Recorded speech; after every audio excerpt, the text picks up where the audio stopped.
Bismillahirrahmanirrahim. Assalamualaikum warahmatullahi wabarakatuh. Alhamdulillah ala ihsani wa syukru lahu ala taufiqihi wa amtinani. Asyhadu an la ilaha illallah wahdahu la syarika la ta'ziman li sya'nih. Wa asyhadu anna Muhammadan abduhu wa rasuluhu ad-da'i ila ridwani. Allahumma salli wa sallim wa barik ala nabiyyina Muhammad wa ala alihi wa ashabihi wa ikhwani. Amma ba'du, jamaah salat subuh yang mudah-mudahan senantiasa dirahmati oleh Allah di dunia hingga di akhirat. Uswikum wa nafsi bitaqwallahi faqad fazal muttaqun. Kama qala ta'ala, ya ayyuhalladzina amanu taqullaha wa la tanzur nafsum ma qaddamat lighad wattaqullaha innallaha khabirum bima ta'malun. Wahai orang-orang yang beriman, bertakwalah kalian kepada Allah, dan hendaklah setiap kalian memperhatikan apa yang sudah dipersiapkan untuk hari esok, yakni hari kiamat. Bertakwalah kepada Allah, sesungguhnya Allah Maha teliti terhadap apa yang kalian perbuat. Kaum muslimin dan muslimah, alhamdulillah, segala puji bagi Allah yang dengan nikmatnya kita dapat menjalankan berbagai macam perintah dan menjauhi segenap larangan. Subuh ini Allah takdirkan kita memasuki bulan Ramadan, dan kita telah berada pada hari yang ke-6. Tentunya harapan kita dengan nikmat bertemunya kita dengan bulan Ramadan akan menambah dan meningkatkan kualitas dan kuantitas keimanan kita. Hamba yang cerdas itu hamba yang selalu berusaha bagaimana supaya kelak ketika menghadap Allah Subhanahu wa taala dia tidak membawa dosa. Apabila kita wafat membawa satu dosa, maka pupuslah harapan kita untuk memasuki surga Allah Subhanahu wa taala. Dulu nenek moyang kita, Nabi Adam alaihissalam, diusir oleh Allah dari surga disebabkan melakukan satu dosa. Iblis laknatullah dulu pernah tinggal di surga, tapi karena dia melakukan satu dosa, satu kesalahan, Allah pun mengusir iblis dari surga. Maka nikmat yang Allah berikan yang bernama Ramadan ini, bulan istimewa ini, kita lihat di dalamnya berisi pengampunan dosa. Misalnya, man shoma ramadhana imanan wahtisaban ghufira lahu ma taqaddama min dzambi.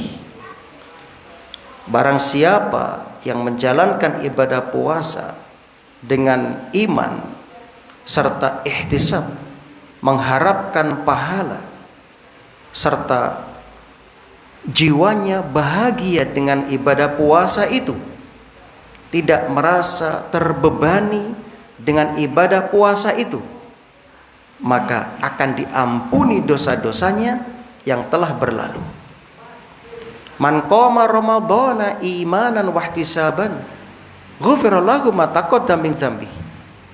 Barang siapa yang sholat malam, yakni tarawih di bulan Ramadan dengan iman dan ihtisab, diampuni dosa-dosanya. ternyata kaum muslimin, hikmah disyariatkannya ibadah puasa rukun Islam yang keempat di bulan Ramadan ini memberikan kesempatan kepada kita agar dosa-dosa kita diampuni oleh Allah Subhanahu wa taala. Dan tentunya selain itu, puasa memiliki tujuan yang utama, tujuan yang agung, yaitu agar kita kelak menjadi hamba-hamba yang bertakwa. Dan itulah tema kita, dan tema ini akan bersambung insyaallah, karena begitu pentingnya pembahasan ini. Kita akan bahas nanti dengan detail, mulai dari ta'rif takwa, definisi takwa, tingkatan takwa, kemudian samaratut takwa, buah dari takwa, kemudian bagaimana cara mendapatkan ketakwaan itu. Insyaallah akan kita bahas di kitab yang sudah ada di hadapan kita ini. Salawat ma'assalam, mudah-mudahan senantiasa tercurah limpahkan kepada suri tauladan terbaik kita, makhluk yang terbaik yang pernah ada di muka bumi ini, yang kita harapkan kelak syafaatnya di hari kiamat, Rasulullah sallallahu alaihi wasallam. Allahumma salli wa sallim wa barik ala nabiyyina Muhammad wa ala alihi wa ashabihi wa man tabi'ahum bi ihsanin ila yaumiddin. Jamaah yang berbahagia, spesial untuk pembahasan kita sebagaimana disampaikan oleh ketua takmir. Kalau biasanya mungkin kuliah subuh sang penceramah berdiri di mimbar dalam waktu yang terbatas 10 sampai 15 menit. Adapun untuk kajian kita, insyaallah kita akan mengkaji sampai syuruk atau tulu'. Ada di jadwal untuk tulu' hari ini jam berapa itu? Jam berapa? Iya, sampai 28 ya. Nah, artinya kita akan duduk agak lama menunggu waktu syuruk. Kenapa kita menunggu waktu syuruk? Ada apa di waktu syuruk? Kaum muslimin, ini kesempatan. Bertemu Ramadan itu momen emas. Belum tentu Allah takdirkan kita kelak bertemu lagi dengan Ramadan. Maka anggap ini Ramadan terakhir kita, Ramadan terakhir jenengan sedoyo. Anggap setelah ini kita wafat, tidak bertemu lagi dengan Ramadan. Maka kesempatan untuk kita beramal solih jangan disia-siakan. Hakikat umur kita adalah waktu itu sendiri. Nah, jamaah yang berbahagia, waktu syuruk itu waktu terbitnya matahari. Ketika matahari terbit atau tulu', itu namanya isyraq. Di waktu itu kita diharamkan sholat. Kita tunggu sekitar 15 menit atau 10 menit baru kita sholat awal duha. Sholat ini apabila kita laksanakan syaratnya akan mendatangkan keutamaan yang luar biasa. Terutama ini di bulan Ramadan, bulan berkah, yang mana sudah kita sampaikan sebelum Ramadan kemarin. Amal solih yang kita kerjakan di bulan ini dilipat gandakan oleh Allah, baik secara kualitas maupun kuantitas. Di antara salah satu amal soleh yang bisa kita raih di bulan Ramadan ini dan juga di luar Ramadan, yaitu disebutkan oleh Rasulullah sallallahu alaihi wasallam dari Abu Umamah radhiyallahu anhu. Rasulullah sallallahu alaihi wasallam bersabda, "Man shalla shalatas subh." Barang siapa yang salat subuh, syaratnya fi masjid jamaah. Salat subuh di masjid berjamaah. Ya, maka yasbutu fihi, lantas dia tetap di tempatnya, ya, tidak meninggalkan masjid, hatta yusolliya, sampai dia sholat subhatad duha, yakni sholat sunnah duha atau sholat syuruk, ya, kana ka ajri hajjin aw mu'tamir taman hajjatuhu wa umratuhu, maka dia mendapatkan pahala seperti orang yang haji dan umroh, sempurna haji dan umrohnya. Masya Allah. Bersabar setelah sholat subuh seperti saat ini, karena jarang ya jamaah itu bisa sholat subuh berjamaah di masjid. Sebagaimana jarang di antara kaum muslimin mendapatkan kemuliaan bertemu dengan sepertiga malam terakhir selama 1 bulan full. Jarang. Gak semua kaum muslimin dimudahkan bertemu dengan sepertiga malam terakhir dari malam, yang mana di waktu itu Allah menantang kita, siapa yang memohon ampun tak ampuni, siapa yang meminta tak kasih, siapa yang berlindung tak lindungi, ya, jadi di saat itu Allah menantang kita di sepertiga malam terakhir. Dan di Ramadan ini full 1 bulan kaum muslimin mendapati saat itu, yaitu saat makan sahur. Maka jangan tinggalkan makan sahur, itu sunnah Nabi SAW. Naam, kembali kepada hadis yang kita bahas. Dalam hadis yang lain, riwayat Anas ibn Malik radhiyallahu an, man shallal ghada fi jama'atin, barang siapa yang salat subuh berjamaah, summa qa'ada, lalu dia duduk seperti saat ini, yadhkurullah, berzikir kepada Allah, bisa membaca Quran, bisa membaca, ya, zikir pagi, bisa membaca, ya, kalimatut thayyibah, istighfar, subhanallah, walhamdulillah, wala ilaha illallah, wallahu akbar, atau duduk mendengarkan, ya, majelis ta'lim atau majelis ilmu. Sampai kapan? Hatta tatlu asyams, sampai terbit matahari. Summa sholla rakaatain, lantas dia sholat 2 rakaat, kanat lahu ka ajri hajjatin wa umrah, maka dia mendapatkan pahala haji dan umrah tamatin, sempurna. Berarti tata cara sholat syuruk pertama, ya, sholat subuh berjamaah, kemudian tidak meninggalkan masjid, mengisi di dalam masjid dengan amal soleh seperti baca Quran, mendengarkan majelis ilmu, tidak main game, ya, atau sebagainya, tidak. Kemudian, ya, berdiam di situ sambil memperbanyak amal soleh, kemudian menunggu waktu terbitnya matahari, lantas sholat 2 rakaat. Itu syaratnya. Dan tentunya kita tetap mengizinkan jamaah yang ada uzur, mungkin ada ikatan dinas harus berangkat pagi, monggo. Sekiranya sudah waktunya berangkat, Anda bisa meninggalkan masjid terlebih dahulu. Tapi bagi yang tidak ada uzur, yang waktunya longgar, eman-eman, monggo sejenak kita bersabar.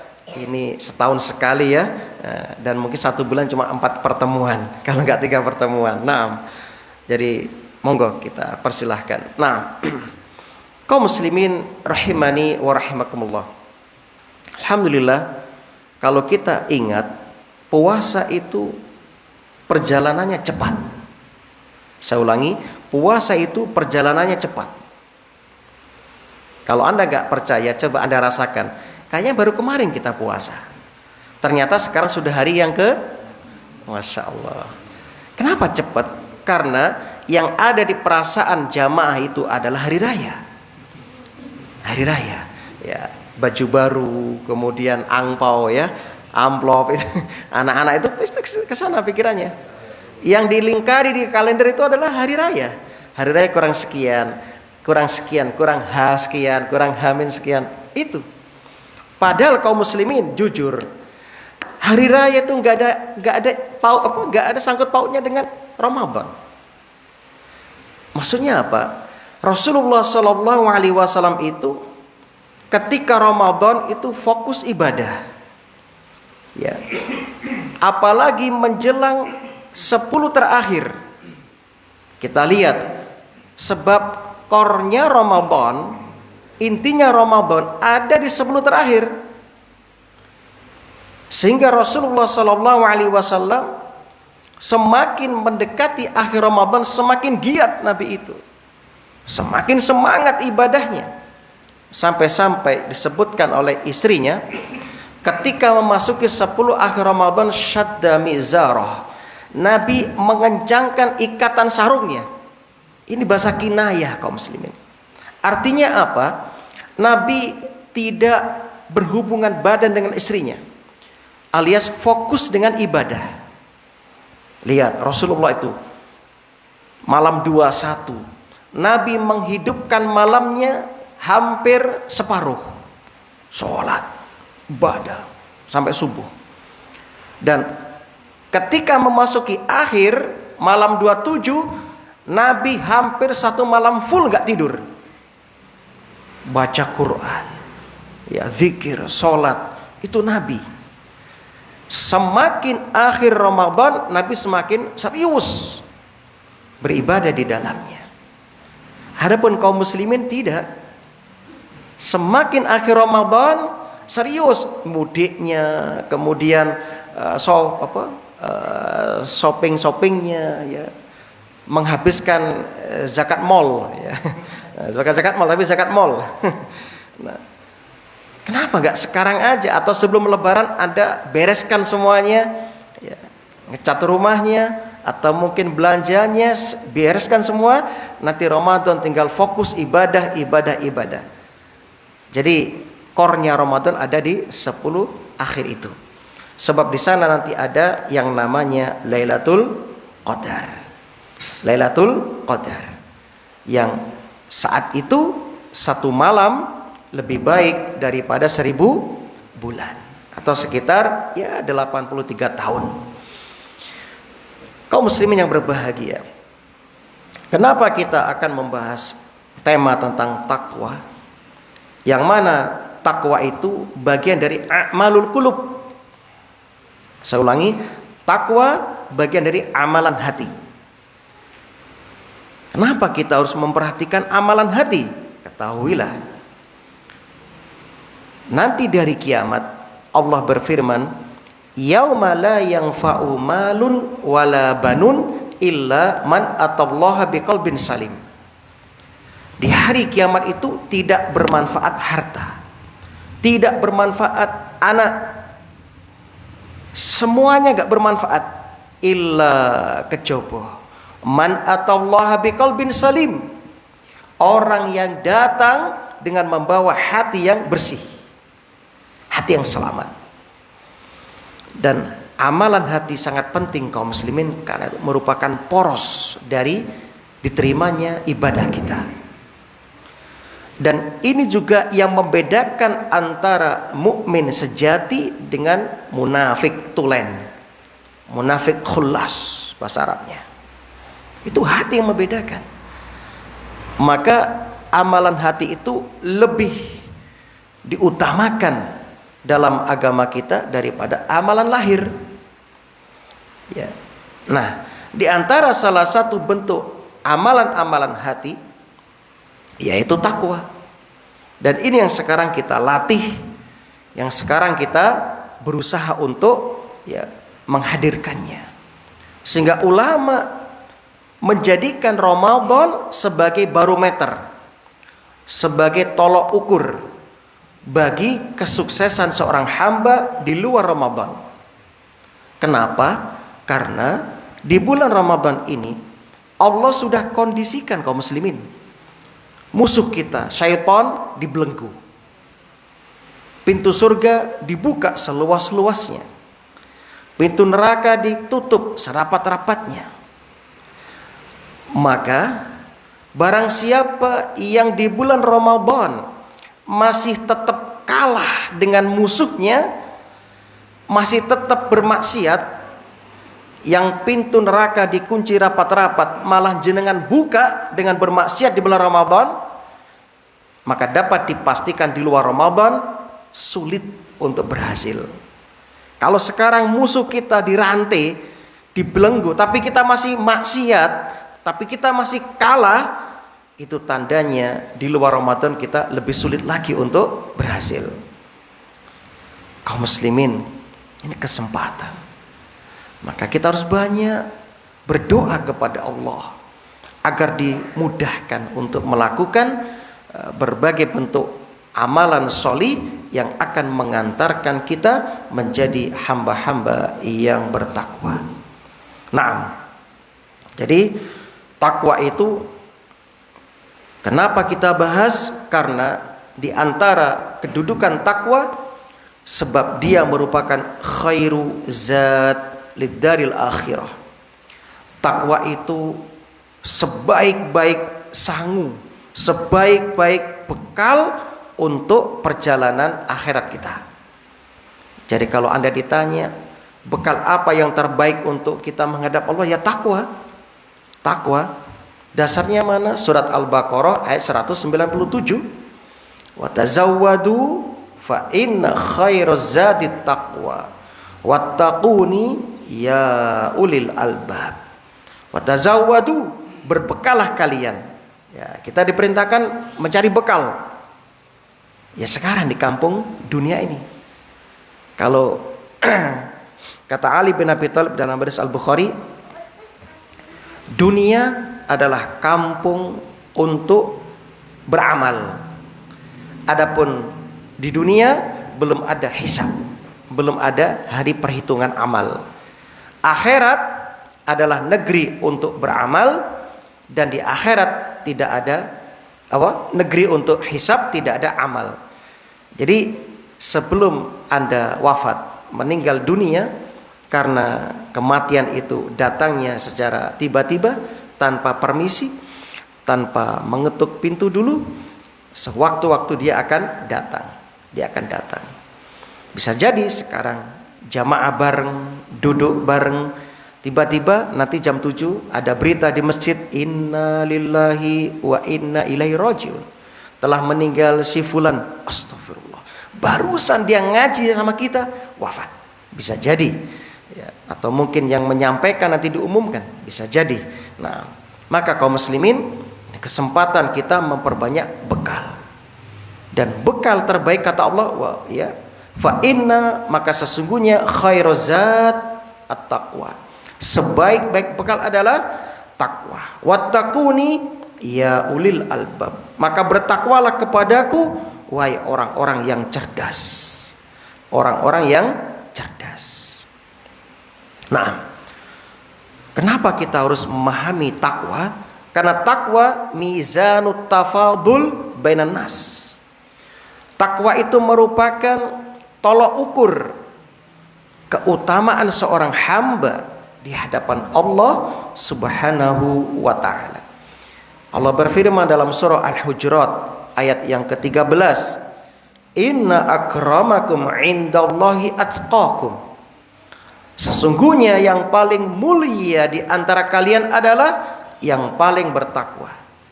Innallaha alimun khabir, sesungguhnya Allah itu maha mengetahui lagi maha teliti. Dan takwa kaum muslimin itu merupakan kunci rahmat, kunci wafa, kunci sidq dan adil. Nah, maka kita akan bahas tentang pengertian takwa.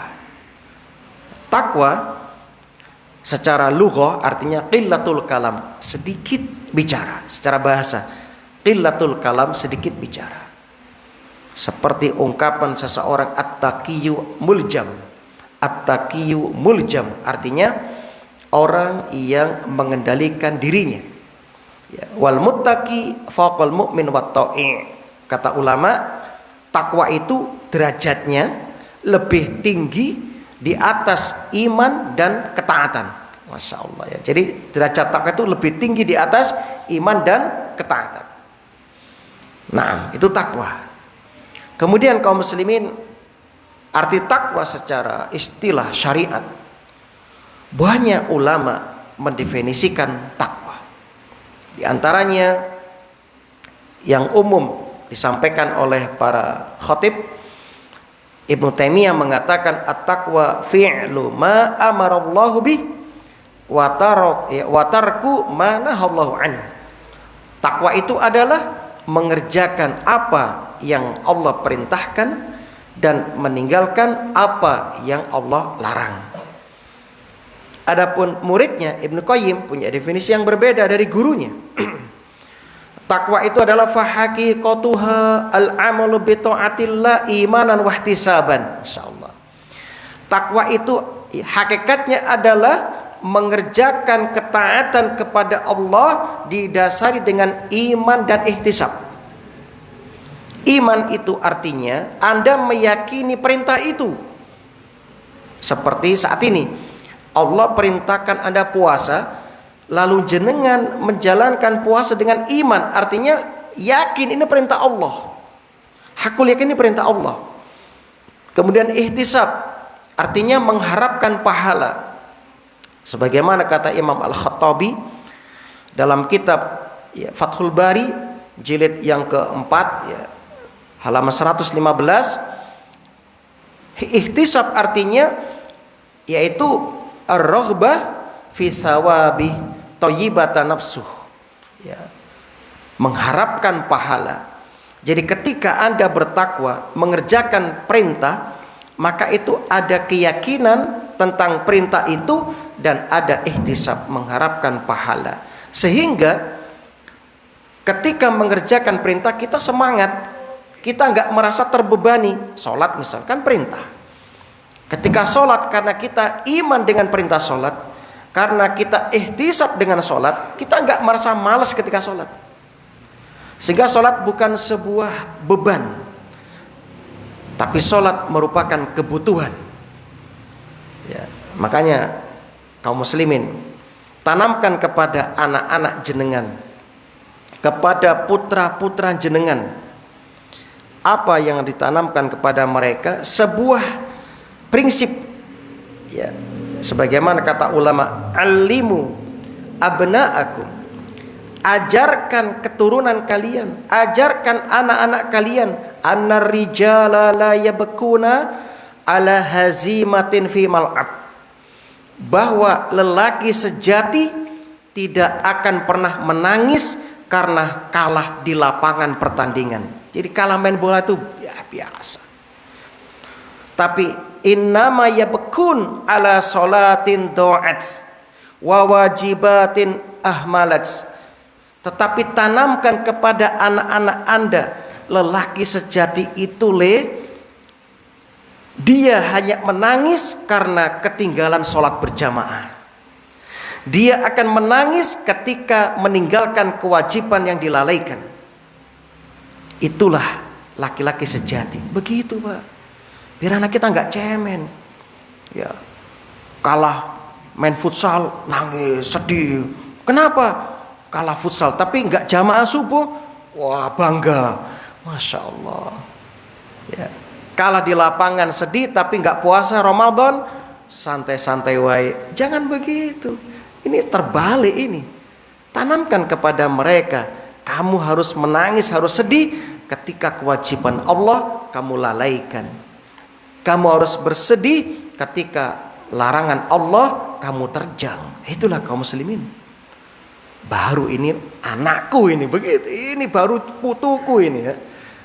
Begitu. Masya Allah. Anak sekarang itu naudzubillah, apalagi yang tidak punya agama. Makanya kata para pakar, Anda lihat gambaran negara itu dari sinetronnya. Dari sinetronnya. Coba lihat Korea, apa isinya? Filmnya pacaran, gendaan. Berarti itulah isi warga negaranya. Pegawai ini pacaran, gendaan. Kemudian sinetronnya Indonesia apa? Selingkuh ya. Berarti itulah isi warga negaranya. Kebanyakan ya kayak gitu. Jadi kata para pakar, film itu menggambarkan kondisi negaranya. Lihat, Di film-film banyak kejadian diceritakan ya, hamil di luar nikah dan sebagainya, pacaran, main wanita, mengejar laki-laki tampan, perempuan cantik. Ya itulah isi dari gambaran remaja-remaja mereka. Maka kaum muslimin, di zaman fitnah ini ya monggo kita bertakwa kepada Allah. Jadi ketika jenengan menjalankan perintah, tanamkan keimanan itu. Tanamkan ihtisab, amron wa nahyan. Begitu juga ketika meninggalkan larangan, tanamkan dalam diri Anda ini yang melarang Allah. Wala taqrabuz zina misalnya, jangan mendekati zina. Ini firman Allah dalam surah Al-Isra ayat 32. Maka tanamkan dalam diri Anda, aku gak oleh zina. Sebab apa? Ini larangannya Allah. Yakini itu. Serta mengharapkan pahala dengan meninggalkan perbuatan itu. Kan begitu. Fayaf'alu ma amarallahu bihi imanan bil amr wa tasdiqan bi wa'di. Jadi takwa itu ketika mengerjakan perintah Allah, dia mengimani tentang perintah itu, wa tasdiqan bi wa'din, membenarkan janji-janji yang Allah berikan ketika menjalankan perintah itu. Wa yatruku ma nahallahu anhu imanan bin nahi wa khaufan min wa'idihi. Dan ketika meninggalkan larangan, Anda tanamkan keimanan tentang yang dilarang itu, bahwa ini betul-betul dari Allah larangannya, dan rasa takut dari janji Allah kalau melanggar larangannya. Itu definisi takwa yang kedua. Yang ketiga, ini yang terbaik kata ulama. Seorang tabi'in bernama Tolak bin Habib rahimahullah pernah ditanya, idza waqa'atil fitnah fa'atfi'uha bittaqwa. Wahai imam, ketika fitnah sudah pecah, ketika fitnah melanda umat, apa solusinya? Tolak bin Habib rahimahullah, muridnya sahabat, dia mengatakan, idza waqa'atil fitnah fa'atfi'uha bittaqwa. Ketika fitnah sudah pecah, merebak, menyebar, maka padamkan dia dengan takwa. Qalu, mereka bertanya, wa mat taqwa? Apa itu takwa? Qala an ta'mala bi ta'atillah ala nurin minallah tarju sawaballah wa an tatsruka ma'siyatallah ala nurin minallah takhafu iqaballah.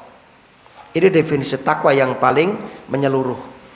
Takwa itu kata beliau, engkau mengerjakan perintah Allah berdasarkan cahaya dari Allah, disertai mengharapkan pahala dari Allah, dan engkau meninggalkan maksiat kepada Allah berdasarkan cahaya dari Allah, disertai rasa takut terhadap hukuman Allah Subhanahu wa ta'ala. Nah, itulah diantara definisi takwa. Umar bin Khattab juga pernah bertanya kepada Ubay bin Ka'ab radhiyallahu anhu. Ubay itu kaum muslimin sahabat yang agung. Kenapa? Sebab namanya pernah disebut oleh Allah. Naam, disebutkan Ubay. Apa itu takwa? Lalu kata Ubay bin Ka'ab, hal akhatta yawman tariqan dza syaukin ya khalifah? Pernah enggak jenengan suatu hari berjalan di atas jalan yang penuh dengan duri, penuh dengan pecahan kaca? Kata beliau, na'am, iya. Qala fama amilta fi? Lantas apa yang kamu lakukan saat itu? Qala, ya, beliau mengatakan syammartu, aku harus berhati-hati supaya enggak menginjak duri, ya. Wa hadzartu, dan aku harus waspada. Qala fadzakat taqwa, itulah takwa. Itulah takwa. Lalu Al-Mu'taz membuat syair, khalidz dzunuba saghiraha wa kabiraha dzakat tuqa. Tinggalkan semua dosa yang kecil maupun yang besar, itulah takwa. Wasna' kamashin fawqa ardi syauk yahdhar ma yara.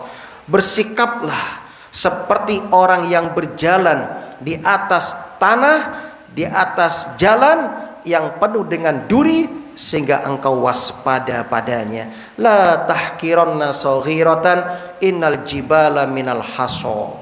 Kamu jangan pernah meremehkan dosa kecil. Sesungguhnya gunung itu tersusun, terbentuk dari kumpulan kerikil-kerikil. Jadi kaum muslimin, takwa itu ya seperti ini. Nah, itulah beberapa pengertian takwa. Dan kita sering mendapati takwa dalam Quran disebutkan.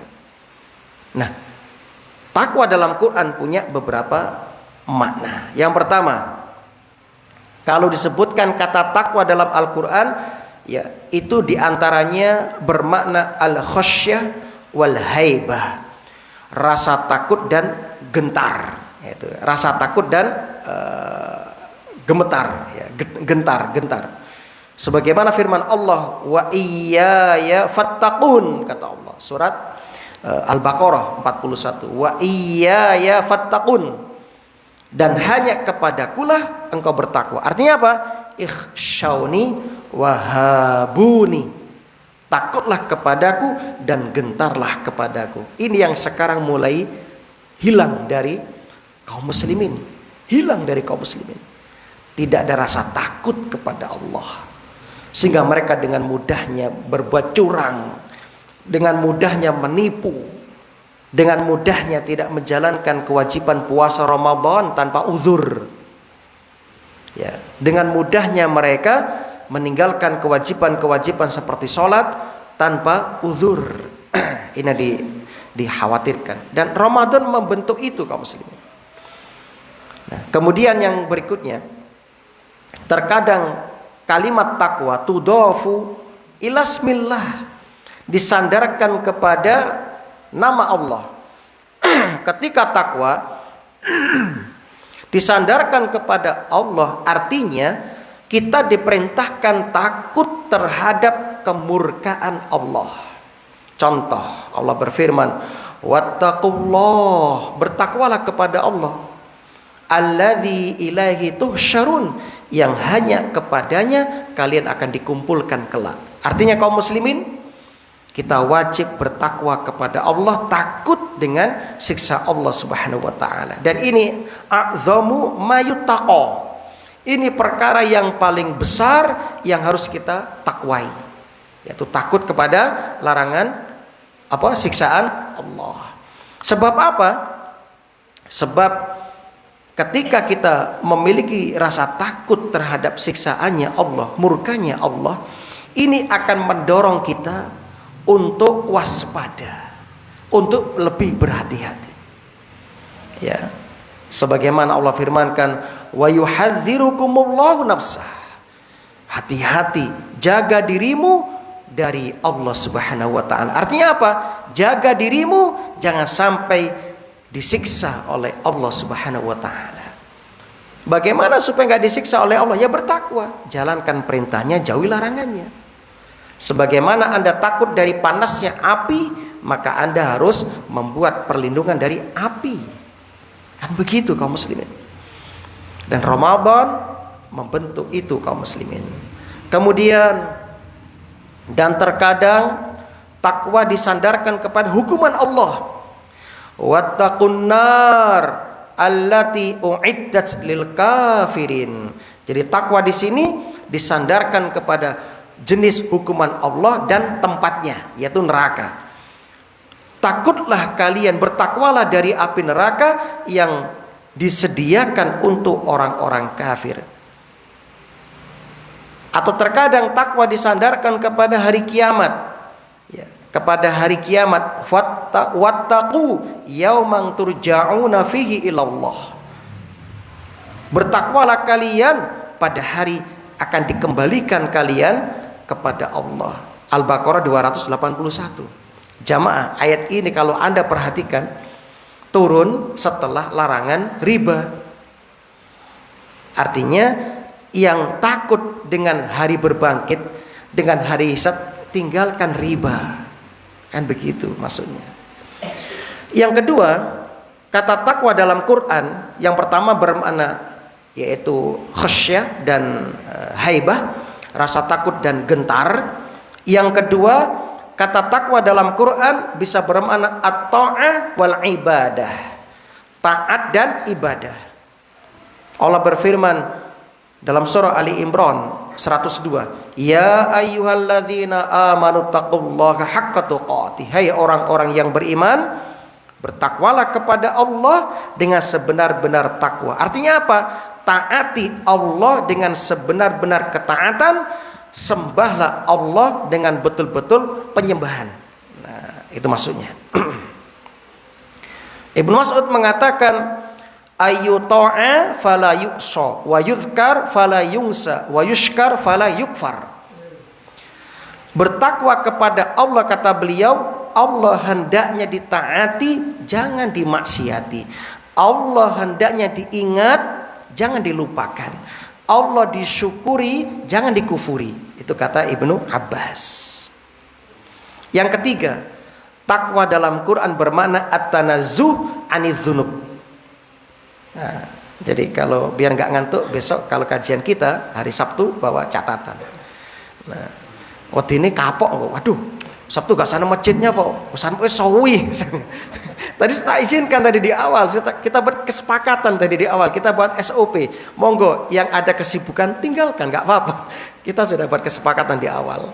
Nah, semoga Sabtu besok tetap istiqomah. Kok Sabtu dititeni Mas, wah kok sana masjid sepi gitu. Oh suwi kok. Nah, kita sudah buat kesepakatan tadi di awal. Kita nggak mengikat, monggo yang ada kesibukan bisa izin dulu. Nah, jadi biar nggak ngantuk bisa dicatat. Ya, yang ketiga, takwa dalam Quran artinya at-tanazzuh ya anidz-dzunub. Menjauhkan diri dari dosa-dosa. Dari dosa-dosa. Ini takwa sebagaimana disebutkan dalam istilah wa may yuti'illaha wa rasulahu wa yakhsyallaha wa yattaqhi faulaika humul faizun. Barang siapa yang mentaati Allah, mentaati Rasulnya, takut kepada siksaannya Allah, maka merekalah orang-orang yang beruntung, faizun, yang menang. Nah, itu pengertian takwa secara bahasa, secara istilah, dan arti takwa dalam Al-Quran. Jadi ada 3 arti takwa dalam Quran. Pertama al-khasyah wal haibah, yang kedua adalah at-ta'ah wal ibadah, yang ketiga adalah at-tanazzuh anidz-dzunub. Sekarang hukum takwa. Nah, sebentar lagi suruk ya. Nah, sabar. Hukum takwa. Hukum takwa wajib kaum muslimin. Saya ulangi, takwa hukumnya wajib. At-taqwa min aujabil wajibat, termasuk di antara kewajiban yang paling wajib itu takwa. Dalilnya banyak. Di antara dalilnya surat An-Nisa 131. Allah berfirman, walaqad wassaynal ladzina utul kitaba min qablikum wa iyyakum anittaqullah, kata Allah.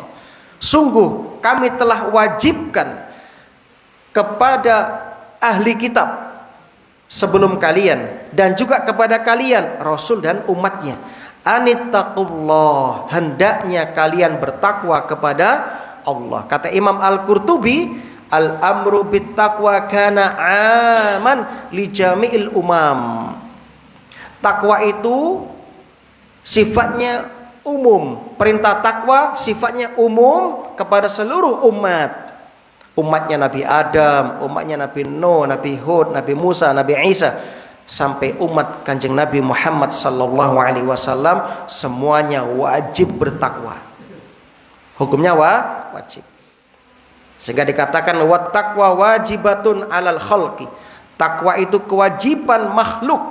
Waqad amarallahu biha, sebab Allah telah memerintahkan hal itu. Wa wassa biha fi ghairi maudhi', dan Allah telah mewajibkannya, mewasiatkannya dalam banyak tempat dalam Al-Quran. Wa dzammun man la yattaqillah, dan ini juga celaan orang yang tidak bertakwa kepada Allah. Dan orang yang tidak bertakwa kepada Allah akan diancam dengan siksaannya kaum muslimin. Begitu juga Kanjeng Nabi sallallahu alaihi wasallam. Beliau sering berwasiat kepada utusannya seperti Muadz ibn Jabal. Ketika Mu'adz hendak diutus untuk berdakwah, apa pesan Rasul kepada Abu Dzar? Apa pesan Rasul kepada Abu Dzar? Ittaqillah haitsuma kunta wa asbi sayyi'atal hasanata tamhuha wa khaliqin nas bi khuluqin hasan. Bertakwalah engkau kepada Allah dimanapun kamu berada. Bergaullah dengan manusia dengan pergaulan yang baik, dan ikutilah perbuatan dosa dengan kebaikan sebagai penghapusnya. Masya Allah, kaum muslimin, ini luar biasa. Kenapa? Karena kita hidup tidak lepas dari dua masalah. Yang pertama, hubungan kita dengan Allah. Yang kedua, hubungan kita dengan manusia. Hablum minallah, hablum minan nas. Maka selain kita baik dengan Allah, kita juga baik dengan manusia. Makanya disebutkan ada seorang wanita di sisi Rasul, diceritakan, ya Rasulullah, ada seorang wanita ahli sholat tahajud, ahli puasa sunnah, ahli sedekah. Kalau sedekah banyak ya Rasul, tapi tetangganya tidak aman dari gangguan lidahnya. Dheweke seneng nyelatu, dheweke seneng ngrasani, ngelarani atine tanggane. Apa kata Rasul? Hiya finnar, wong wadon kuwi mlebu neraka. Kemudian disebutkan wanita kedua, ya Rasulullah, ada seorang wanita, ya dia cuma sholat yang wajib saja, nggak sholat tahajud, nggak puasa sunnah. Kalau sedekah pakai akid itu makanan yang paling kelas bawah lah, ya cuma makanan biasa. Ya cara wong Jawa itu ya lak sedekah paling cuma blendrang gitu, misalnya gitu, ya asal-asalan. Tapi ya Rasulullah, dia nggak pernah menyakiti tetangganya dengan lisannya. Artinya tetangganya nyaman dengannya, nggak tahu nyelatu, nggak tahu ngerasani dan sebagainya. Apa kata Rasul? Hiya fil jannah, wong wadon kuwi mlebu swarga. Masya Allah. Jadi kaum muslimin, hati-hati dalam kehidupan ini. Betul, jenengan sholatnya pateng, ngajini pateng, tapi sering ya menyakiti teman, itu bisa menjadi penghalang masuk surga. Nah, taib, kita buka tanya jawab dulu sebelum kita ya akhiri. Mungkin ada yang mau ditanyakan. Jadi di awal bukan terbaik untuk akan adalah takwa. Betul. Itulah yang membedakan antara mukmin sejati sama munafik. Nah. Yang kita tahu selama ini kita takutkan kan kalau kita kafir. Padahal munafik juga tidak kalah bahayanya, Ustaz. Munafik kan sholat, puasa, tapi dia masuk dalam ayat 150 itu akan menghimpun orang munafik dan orang kafir di jahanam. Itu dikeraknya. Padahal kalau paman Nabi itu kan sama Allah tidak di neraka jahanam, tapi di pinggirnya itu aja sudah menggigit kan. Nah, kalau kita terjerumus dalam munafik itu bagaimana cara menyikapi ciri-cirinya yang mudah kita ingat? Kita jadikan rambu-rambu. Taib. Masya Allah. Cekap. Alhamdulillah. Pertanyaan dari tentang kriteria munafik atau ciri-ciri munafik agar kita waspada. Kaum muslimin, Umar bin Khattab pernah mengatakan, "Araftu syarr la lisyarr, lakin litawaqqih." Aku mengenal keburukan bukan untuk mengamalkan keburukan. Aku mengenal keburukan supaya aku bisa berhati-hati jangan sampai jatuh kepada keburukan. Artinya kita mengenal ya, keburukan itu boleh, seperti tentang kriteria munafik. Nah, munafik itu ada dua kaum muslimin. Yang pertama nifaq i'tiqadi, yang kedua nifaq amali. Nifaq i'tiqadi itu sepakat ulama kaum muslimin kafir. Nifaq i'tiqadi itu artinya orang yang lahirnya Islam, hatinya kafir. Dia nggak percaya kepada Allah, nggak percaya kepada Nabi, nggak percaya kepada hari kiamat. Seperti orang munafik di zaman Nabi SAW. Padahal khotibnya juga Nabi, mereka juga jamaah sama Nabi, mereka juga perang bersama Nabi. Tapi hati mereka membenci Islam, memusuhi Islam. Itulah nifaq i'tiqadi Dan ini yang tahu hanya dia dengan Allah. Kita nggak bisa mengatakan, oh Anda nifak i'tiqadi, nggak bisa. Sebab lahirnya dia sholat, dia juga puasa, dia juga ya beramal soleh sebagaimana kita. Dia juga bersyahadat. Nah ini nifak i'tiqadi, yaitu orang yang lahirnya menampakkan amal-amal keislaman, namun hatinya kafir, benci dan memusuhi Islam. Yang kedua, nifak amali. Nifak amali artinya nifak sebatas pada perbuatannya. Hatinya tetap iman, tapi perbuatannya melakukan perbuatan kemunafikan. Seperti kalau berbicara dia berdusta, gampang ngapusi Pak. Kalau diberi amanat berkhianat, kalau berjanji nulayani janji. Nah, untuk jenis nifak amali ini tidak sampai keluar dari Islam, tapi dia jatuh kepada dosa besar. Ingat, berbohong itu dosa besar. Maka jangan bermudah-mudah berbohong, walaupun kepada anak kita. Hati-hati, ditagih nanti itu sama anak kita ya. Walaupun kita dikasih rukhsah keringanan, boleh berdusta pada 3 perkara. Yang pertama, ketika perang membuat taktik. Yang kedua, ketika mendamaikan 2 orang sedang bersengketa. Yang ketiga, berbohongnya suami kepada istri. Dalam artian ya, misalnya masakan istri kita nggak enak Pak, tapi untuk menyenangkan istri kita, kita katakan Masya Allah dek, masakannya sampean enak, nggak apa-apa, ngapusi seperti boleh ya. Misalnya mengatakan, istriku kamu orang yang paling cantik di dunia ini, di sisiku. Nah, walaupun ngapusi boleh ya. Tapi jangan sering-sering. Nanti kalau sering istri kita juga lama. Nah, seperti itu. Tapi kalau sesekali boleh. Sekali boleh ya. Nah, itu boleh. Tapi dalam urusan yang lain kita nggak boleh berdusta. Misalnya tentang nafkah dan sebagainya, kita nggak boleh berdusta. Nah, itu diberi keringanan untuk menyenangkan pasangan. Misalnya teko dasar teko Surabaya, istrinya tahu dasar sampai ini saja ini murah Mas, tapi kan untuk menyenangkan suaminya, wah apik Mas, pasti larang ya, sowan gitu. Boleh seperti itu. Nah, itu Pak. Dan nifak yang dimaksud dalam surah An-Nisa, innal munafiqina fid darkil asfali minan nar. Sesungguhnya orang munafik itu akan menempati keraknya neraka, intipin neraka. Adalah nifak yang pertama. Nifak i'tiqadi, yaitu orang-orang yang menyembunyikan kekafirannya, menampakkan keislamannya. Ini yang berbahaya. Dan inilah diancam dengan api neraka. Maka dalam surat Al-Baqarah awal dulu kita jelaskan.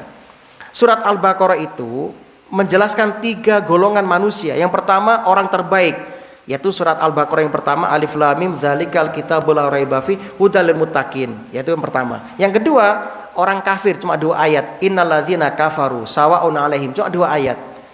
Yang ketiga sampai 13 ayat orang munafik. Apa kata ulama? Untuk orang bertakwa Allah sebutkan cuma 4-5 ayat. Untuk orang kafir cuma 2 ayat. Tapi orang munafik banyak ayat. Kenapa? Derajat orang terbaik orang bertakwa. Derajat kedua orang kafir. Derajat yang paling bahaya, paling rendah orang munafik. Kalau kafir itu jelas kafir dia Pak. Jelas. Fisiknya, lahirnya kafir, batinnya kafir, jelas sudah. Kita katakan kafir, selesai. Seperti Abu Thalib misalnya, makanya dapat keringanan dia karena jasanya kepada Islam. Tapi orang munafik kan bahaya Pak, seperti duri dalam daging. Nah, makanya kan mereka tuh lebih besar dosanya, Kenapa? Dia menipu manusia, menampakkan keislaman, menyembunyikan kekafiran, juga ngapusi Gusti Allah. Nah, makanya dosanya lebih berat orang munafik. I'tiqad.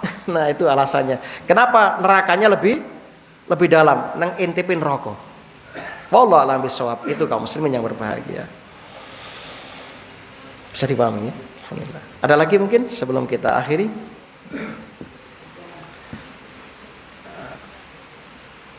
Ibu-ibu juga boleh, mungkin Sabtu depan buat pertanyaan ditulis. Nah, tapi juga jangan banyak-banyak ya, nanti sampai 1 lembar 2 lembar. Nah, taib sudah syuruk. Sampun.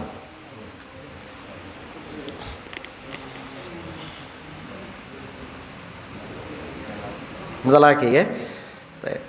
Nah, kaum muslimin, saya kira itu dulu untuk kajian kita di pagi hari ini. Yang akan datang Sabtu depan insya Allah kita lanjutkan tentang manzilatut taqwa, kedudukan takwa, kemudian derajat takwa, kemudian akan kita bahas juga tentang jalan untuk mendapatkan takwa, terus sifat-sifat orang bertakwa, kemudian yang terakhir mawatinu takwa, ruang lingkup takwa, lalu buah takwa. Saya akeh ya. Wah sampai rioyo kata saya. Saya kira itu ya, semoga ini bermanfaat. Dan jangan lupa Ramadan ini adalah hari untuk berdoa, maka kaum muslimin manfaatkan waktu Anda, perbanyak berdoa, minta hajat-hajat Anda apapun kepada Allah, silahkan, ini saatnya. Dan juga ini kesempatan untuk bertaubat dan beramal solih sebaik-baiknya. Mudah-mudahan Allah Subhanahu wa taala menerima puasa kita, tarawih kita, bacaan Quran kita, menerima sedekah kita, dan mengampuni dosa-dosa kita. Rabbana zalamna anfusana wa illam taghfir lana wa tarhamna lanakunanna minal khasirin. Rabbana ighfir lana wa li ikhwanina alladhina sabaquna bil iman wa la taj'al fi qulubina ghillan lil ladzina amanu rabbana innaka ra'ufur rahim. Rabbana taqabbal siyamana wa qiyamana wa ruku'ana wa sujudana. Allahumma husnal khitam. Allahumma inna na'udzubika min su'il khatimah. Allahumma inna nas'alukal jannah wa ma qarraba ilaiha min qaulin aw amalin wa na'udzubika minan nar wa ma qarraba ilaiha min qaulin aw amalin. Rabbana atina fid dunya hasanah wa fil akhirati hasanah wa qina adzabannar. Wa subhana rabbika rabbil izzati amma yasifun wa salamun alal mursalin walhamdulillahi rabbil alamin. Aqulu ma tasma'un, subhanakallahumma wa bihamdik, asyhadu an la ilaha illa anta, astaghfiruka wa atubu ilaik. Nyuwun ageng samudra pangersami. Assalamualaikum warahmatullahi wabarakatuh.